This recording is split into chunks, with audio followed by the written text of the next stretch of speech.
बिलाय बोला म्याऊं अपने बच्चा अपने खाऊं। बिलाय बोला म्याऊं अपने बच्चा अपने खाऊं। आज रूस के राष्ट्रपति पुतिन साहब यही प्रकार की घटनाएं कर रहे हैं। ये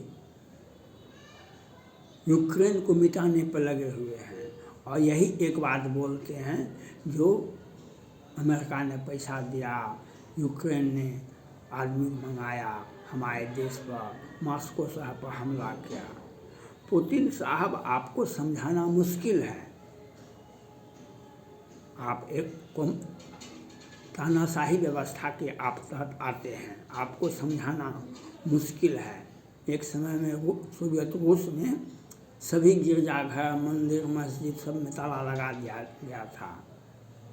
25 वर्ष के बाद उन्हें दिव्य ज्ञान की प्राप्ति हुई तो मंदिर का, मस्जिद का, गिरजाघर का ताला खोला गया था। आप हठयोगी हैं। आपके विमान पर जब हमला किया था तुर्की ने, जब आपने जांच करवाया उस वक्त भी आप आरोप लगा रहे थे अमेरिका ने किया। तुर्की ने बाद में जब आपने बोला, कहा हम गलती हो गया हमसे, हम माफ़ी मांगते हैं। आपके 300 नागरिक मारे गए थे और माफ़ीनामा दे दिया आप। कोरोना काल में चाइना जो कोरोना पैदा किया, रूस के कितने हजार, कितने लाख मारे गए, वैसे भी रूस आज आबादी के लिए बेचैन है। उनकी आबादी घट रही है और रूस यूक्रेन युद्ध में तो उनके 5 लाख रूस का बेटा मारा गया, चाहे वह सैनिक हो या असैनिक हो या जो भी हो, लेकिन मारा तो गया रूस का ही। और आज आपके मॉस्को शहर पर हमला हुआ तो यह ट्रेनिंग, पैसा देने वाला चाइना है, ट्रेनिंग देने वाला पाकिस्तान है, हथियार सप्लाई करने वाला तुर्की है। आप ठीक से जो आपको पकड़ाए अपराधी 11 की, 5 की, 20 की, 25, वह कहाँ से आया था? कुछ पाकिस्तानी हैं, कुछ अफगान के खैरसान शहर से आते हैं और वह कबूल करता है हमने रूस को दहलाया, हमने मॉस्को को दहलाया। और आप रूस, यूक्रेन और अमेरिका पर आरोप लगा रहे हैं आप मिटा देंगे, आप मिटा देंगे। मिटा सकते हैं, हो सकता है, लेकिन उसको मिटाने के पहले आप भी मिट जाएंगे। उसको मिटाने के पहले आप भी मिट जाएंगे। यह बात आपको सोचना पड़ेगा। आज कोई भी छोटा से छोटा देश है, छोटा से छोटा देश है, सबके पास में परमाणु बम है, अणु बम है, परमाणु बम है, हाइड्रोजन बम है। तो यह बात मत धमकी दिखाइए। आप तो 2 साल से यूक्रेन को मिटा रहे हैं। यह छोटा युद्ध होगा, यह बहुत दिनों तक नहीं चलेगा, हम समाप्त कर देते हैं युद्ध को। लेकिन क्या हुआ? यूक्रेन मिट गया, विश्व मानचित्र पर नहीं है। यूक्रेन विश्व मानचित्र पर है और रहेगा। और यूक्रेन का जितना नुकसान हुआ उससे अधिक नुकसान आपका हुआ। आपको यह समझना चाहिए। जो आज हमास ने हमला किया इजराइल पर, तो उसमें कौन था? उसमें पाकिस्तान, बांग्लादेश, तुर्की, कतर, हिजबुल्लाह, हुती, विश्व के सारे आतंकवादी संगठन थे हमास के संगठन में। और सबों ने, देश ने पैसा दिया और ट्रेनिंग दी। तुर्की उसमें सबसे अधिक था। तो आपको यह समझ में नहीं आ रहा है तो यह कोई समझा नहीं सकता है। आपको कोई समझा नहीं सकता है, आपको समझना पड़ेगा। और नहीं समझिएगा तो आपने जब कोरोना का इजाद किया चाइना ने, आपके लाखों लाख लोग मर गए, लेकिन एक बार भी आलोचना नहीं कर सके चाइना का। आपके विमान पर हमला किया तुर्की ने, 300 नागरिक मारे गए थे, आपने उस पर कोई कार्रवाई नहीं किए। आज आपके मॉस्को शहर पर ये पाकिस्तान, तुर्की, चाइना का साजिश है। पाकिस्तान के पास में पैसा नहीं है, लेकिन चाइना के पास में तो पैसा है। और यह हम एक अधिवक्ता हैं। आपको ज्ञातव्य होगा, पुलवामा अटैक के बाद भारत ने सर्जिकल स्ट्राइक, एयर स्ट्राइक किया था। उसी वक्त श्रीलंका के परम मित्र थे चाइना, और इसने वहाँ पर बम ब्लास्ट करवाया था श्रीलंका में, और 400 के लगभग लोग मारे गए थे। जब वहाँ की खुफिया एजेंसी ने जांच किया, उसमें चाइना का हाथ आया। वह चाइना का हाथ था, क्योंकि वहाँ के तत्कालीन सत्ता वाले चाइना से पैसा लिए थे। वह युद्ध चाइना से नहीं लड़ सकता था, और चाइना ने श्रीलंका को बर्बाद किया। आज तुर्की के विरुद्ध में आप कार्रवाई नहीं करते हैं, और तुर्की अभी कह रहा है हम 8 प्रांतों से हम 50 सैकड़ों आतंकवादियों को हमने पकड़ा। वह झूठा बोल रहा है। 26/11 के जब भारत पर हमला हुआ था, तो तत्कालीन प्रधानमंत्री जो थे पाकिस्तान के, वो भी कहते थे हमारे देश का कानून तोड़ा है, वह भारत गया है, हम उसको वापस कर दीजिए, हमको सब सौंप दीजिए, हम कार्रवाई करेंगे। तत्कालीन यूपीए गठबंधन की सरकार थी भारत में, उन्होंने छोड़ दिया, पकड़ लिया, जो हुआ सो हुआ। लेकिन मोदी जी पर इस समय में पुलवामा अटैक हुआ, म्यांमार में, मणिपुर में हमारे 20 जवान की शहीद हो गया था, उसमें चाइना का हाथ था। भारत ने भी साजिश रच करके और व्यवस्था करके उसके 37 जवान आतंकवादियों को मार दिया। और उसके बाद पुलवामा अटैक हुआ, तो हमने 40 के बदले 4000 को मार के दिखा दिए। तो आपको यह करना चाहिए, तो आप यूक्रेन पर हमला करते हैं।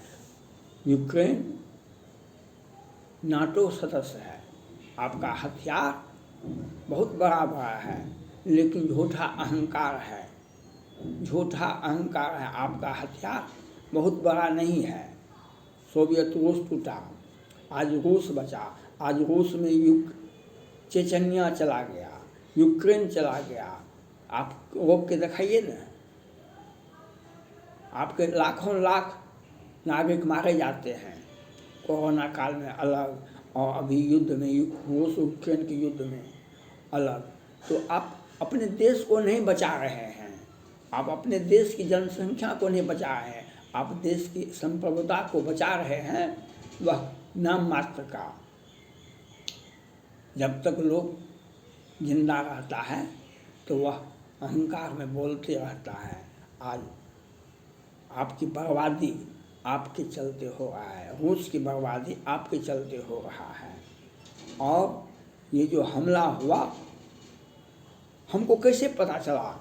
जो मॉस्को शहर में ये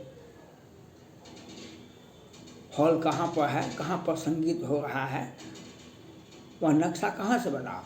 चीन के सैकड़ों नागरिक आपके देश में रहते हैं, बसते हैं, और हर जगह उसका आवागमन है, वहाँ पर काम करते हैं। नक्शा जब तक आपका रूस का नहीं बना, नहीं मिला हमको, हम कैसे आ गए? वह भागने के लिए जब घटना हो गई तो भाग रहा था यूक्रेन की तरफ, यह तो दिखाना ही था। ये कोई अनट्रेंड व्यक्ति थोड़े थे जो वह सीधा भाग जाता वहाँ।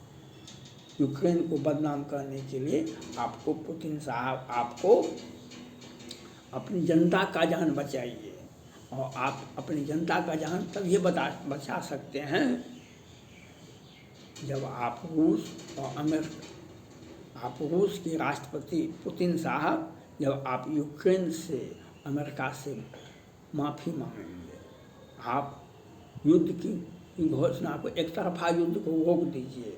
रूस यूक्रेन का युद्ध नहीं है, नहीं होना चाहिए।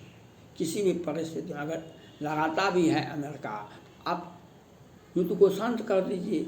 आपके जो घर में ढूक करके मारा, उसमें कितने अपराधी यूक्रेन का पकड़ाया, कितने नागरिक यूक्रेन का था। आप किस हैसियत से कहते हैं कि यूक्रेन का नागरिक था? किस हैसियत से कहते हैं अमेरिका का नागरिक था?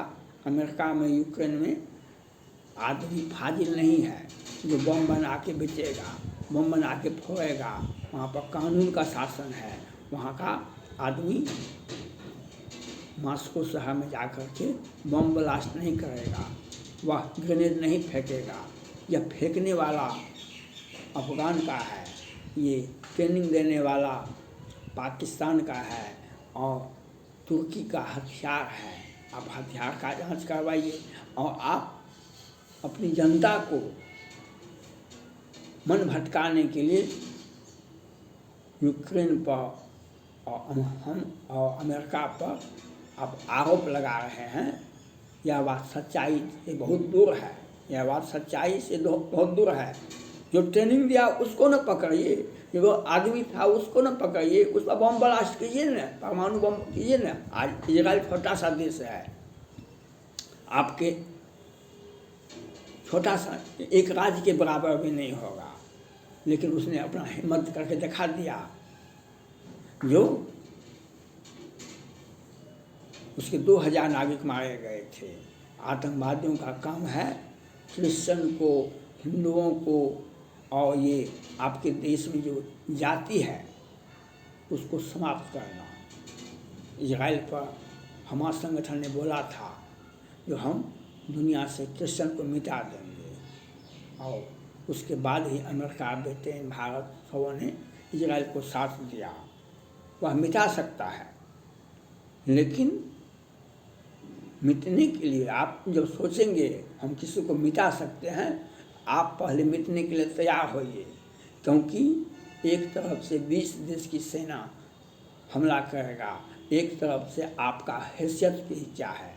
छोटे छोटे देश हैं, छोटे छोटे देश के पास में जितना बड़ा देश उतना बड़ा ताकत, उतनी बड़ी सैन्य हथियार, उतना बड़ा परमाणु बम। छोटे देश का हैसियत कुछ भी नहीं है। आपको पुतिन साहब, आप उठिए, आपके जनता के आँख का आंसू पोंछिए और आप जिसने कबूल किया उस पर कार्रवाई करके दिखाइए, जो तो हमें भरोसा होगा। अगर आप, हमारा सनातन धर्म कहता है, हमारा सनातन धर्म कहता है सीता जी का अपहरण हुआ, राम ने कसम खाया, राम ने कसम खाया, द्रौपदी का चिरहरण हुआ, कृष्ण ने कसम खाया, कौरव वंश का नाश हुआ, राम ने कसम खाया, रावण का खानदान को मिटा दिया, और आपके सैकड़ों नागरिक मारे गए, और आप यूक्रेन पर, अमेरिका पर आरोप लगा रहे हैं, और वह उसको नहीं देख रहे हैं जिसने विमान पर हमला किया था, जो ट्रेनिंग दिया, जो हथियार दिया और जो पैसा दिया, वह चाइना है। पैसा देने वाला चाइना है, लोकेशन बताने वाला चाइना है, और आपका दिल में बसता है। तो यह आप सत्ता में रहते हुए आप रूस की जनता को मरवा रहे हैं। जनता, वहाँ आपकी जनता आपको माफ़ नहीं करेगा। आपने अगर सही कार्रवाई नहीं की तो रूस की जनता आपको माफ़ नहीं करेगी। यह आपको सोचना पड़ेगा, यह आपको सोचना पड़ेगा। थैंक्स।